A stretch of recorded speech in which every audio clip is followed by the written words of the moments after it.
Le boxeur Tony Yoka, médaillé d'or aux JO de Rio, a porté plainte au commissariat du 13e arrondissement de Paris contre 2 individus après avoir été victime d'un chantage financier. En effet, le sportif de 32 ans, marié à la boxeuse Estelle Mosley, a été menacé de révélation d'adultère s'il ne payait pas une forte somme. Comme le dévoile le journal Le Parisien, Tony Yoka a porté plainte pour chantage et tentative d'extorsion de fonds contre une réceptionniste d'hôtel de 27 ans travaillant dans le quartier de Pigalle à Paris, et son beau-frère de 32 ans, employé de l'aéroport de Roissy. Le sportif avait organisé un soir de juin 2017, un rendez-vous dans un hôtel avec une certaine Nadia, hôtesse de l'air rencontrée dans un meeting d'athlétisme à Bercy, et son manager, Jérôme Abitboul, afin de discuter tranquillement d'un projet lié au sport à l'étranger. L'enregistrement de la chambre a été fait avec la carte d'identité de Nadia, mais avec la carte bancaire de Tony Yoka, qui aurait d'ailleurs payé la facture avec son portable. Le sportif serait resté 1h30 et serait parti, seul, laissant ses 2 compères dans la chambre.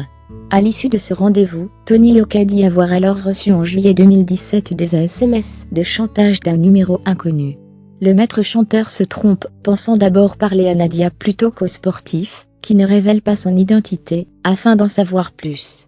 Le maître chanteur lui transmet des captures d'écran de la réception de l'hôtel, de la carte d'identité de Nadia, et de sa carte bancaire. Le mystérieux contact exige qu'on lui verse entre 25 et 30 000 euros, sinon il ira vendre ses informations à la presse peuple, écrit Le Parisien.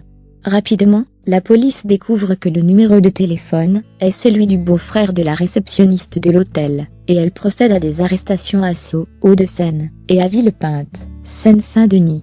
Les 2 complices, qui ont reconnu ce chantage financier, et doivent comparaître le 1er juin prochain devant le tribunal correctionnel de Paris, ont affirmé que Tony Yoka aurait bel et bien trompé son épouse.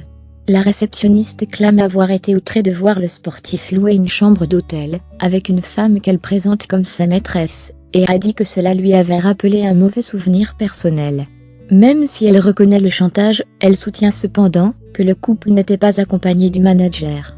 Les caméras de l'hôtel pourront sans doute clarifier ce point. Le duo infernal avait envisagé plusieurs options pour se faire de l'argent. Contacter la presse, l'avocat du boxeur, ou encore mettre la pression sur Nadia.